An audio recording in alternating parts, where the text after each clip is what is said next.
Hello students, it's Nazia Begum here, your physics lecturer, welcoming you all in today's lecture. Today we are going to discuss the topic refraction in the case of parallel sided glass slab. Okay, so here in this diagram you can see this is one glass slab, okay, and this side, they are two parallel side, okay.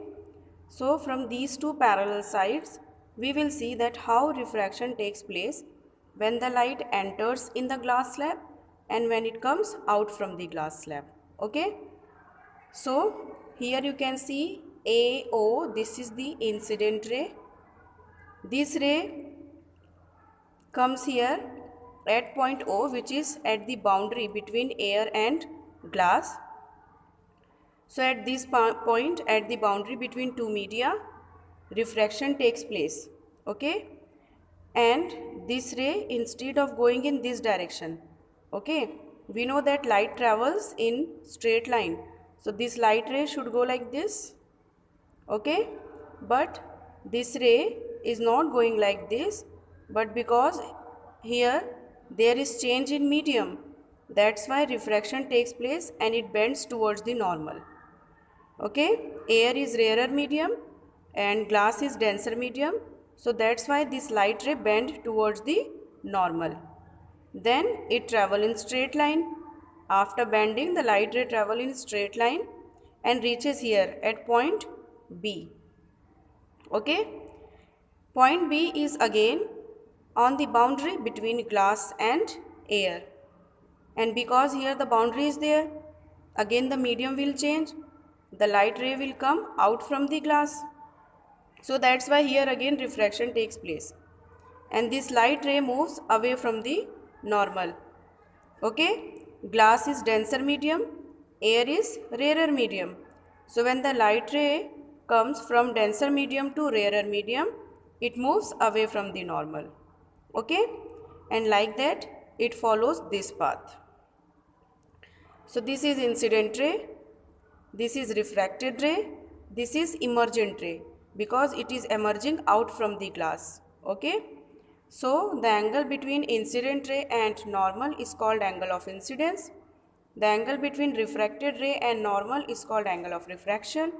The angle between emergent ray and normal is called angle of emergence. Now, what is the basic mistake students commit, okay, when they are marking these angles? Generally what students do, they mark angle I here between glass slab and incident ray and angle E here between glass slab and emergent ray, but this is wrong. Be very careful whenever we are making any angle here, okay. So it is between one ray and normal, not with the boundary, okay, not with this glass slab. Generally student commit this mistake, they draw the angles with glass slab. It is totally wrong, be very careful about that. Angle is always between any one ray, okay. Here emergent ray and normal, here refracted ray and normal, here incident ray and normal. So that means angle is always between one ray and normal, okay. Now I hope you have understood how here refraction is taking place. So we have done labeling also, okay. First normal is n dash, second normal is n1 dash, okay. The thickness of glass slab is T and O and B are 2 points where refraction is taking place, okay. Now this is the original ray, okay, this is the direction of original ray and this is the ray after refraction.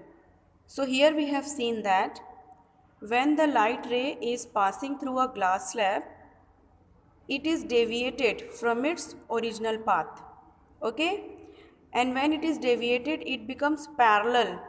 This deviated ray, it become parallel to the original direction, okay, and here we can see a sidewise shift is there.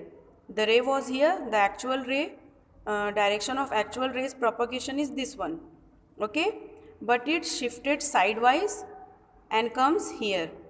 So this shift is called lateral shift. Okay, what this shift is called? It is called lateral shift or lateral displacement. Okay, now the factors on which lateral displacement depends. Okay, here is the lateral displacement now. So on what factor it depends? First of all, it depends on angle of incidence I. Okay, angle of incidence value will decide how much shift will be there. Second, thickness of slab T. Glass is more thick or less.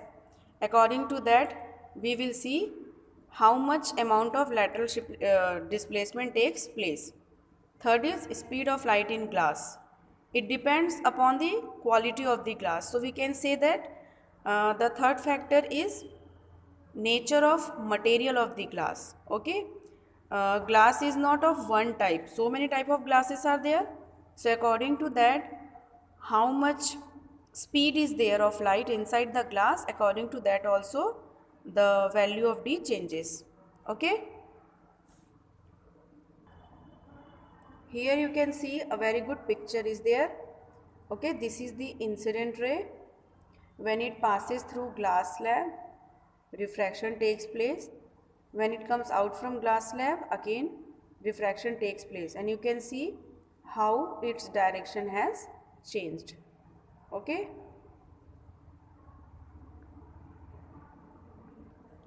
here you can see some example of refraction in slab. Okay, so if suppose letters or figures are there, okay, and over that we put a glass slab, so that letters are appear to be raised up. Okay, in so many offices, in office of our principal also, you can see that on the table some papers are there, and on the top of that paper we have glass cover. Okay, glass cover means a thick glass sheet is there, which acts like a glass slab.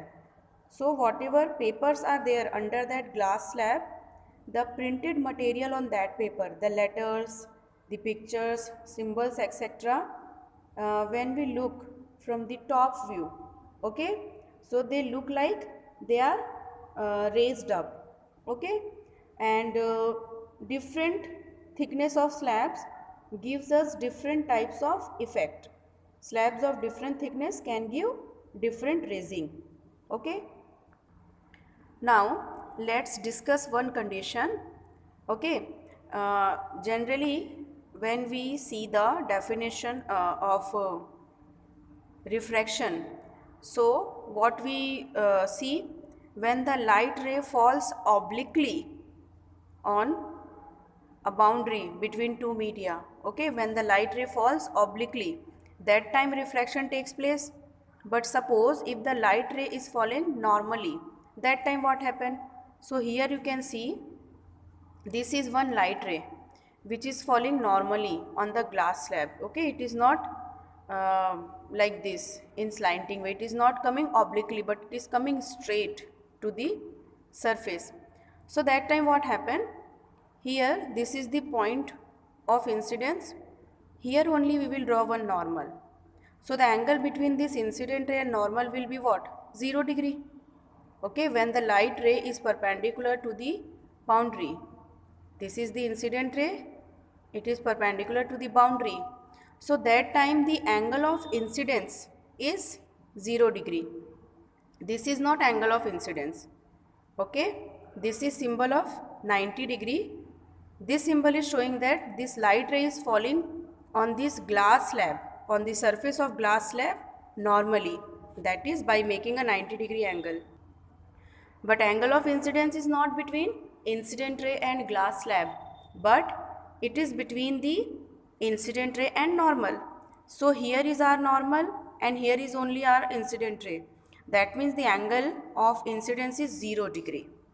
Okay, and in factor affecting lateral displacement, we have discussed that angle I also affect lateral displacement, and because here angle I is 0, that's why no refraction will take place and no lateral displacement will be there.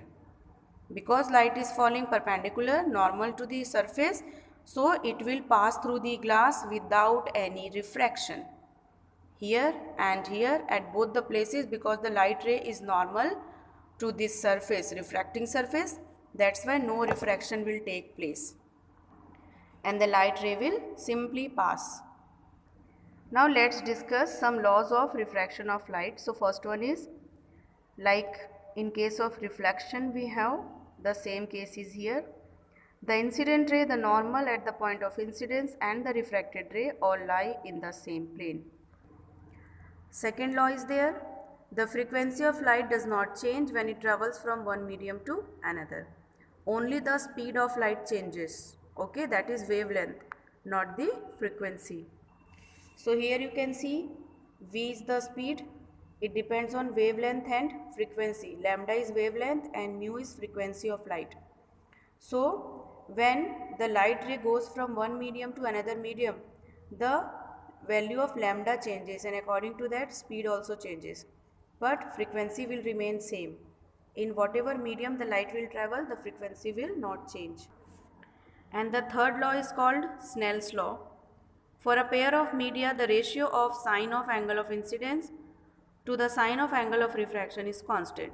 Okay, so sin I upon sin r equals to constant. This constant is shown by letter n. Okay, and if there is written sin I upon sin r equals to 1 and 2, it means here it is showing the refractive index of second medium with respect to first medium. Suppose light is going from air to glass, so air is first medium and glass is second medium. So angle of incidence will be in air, angle of refraction will be in glass. So that time the value sin I upon sin r will tell us about the refractive index of glass with respect to air. Okay, so when we write 1 and 2, that means refractive index of medium 2 with respect to medium 1. Now one more thing, that this ratio sin I upon sin r is constant for one particular pair of medium. Like for air and glass, it is having a constant value. For glass and water, it is having a different value than air and glass, but that value also will be constant for every pair of glass and water. Okay, when I say every pair of glass and water, so it means it is constant, but sometime what happens, glasses are also made up of so many different materials, so according to that slight change can be there. Okay, but not so much. So for a given pair of media, its value is constant but different for different pair of media. Is it clear? Okay, so this is it for today's lecture. See you in next lecture. Till then, goodbye, take care, do some productive work, and the most important thing, start your revision. Whatever chapters, whatever lectures I have made for you. Okay, so you please go through all the lecture once again and start your preparation, because board has announced that examination will be there and soon they are going to release the timetable.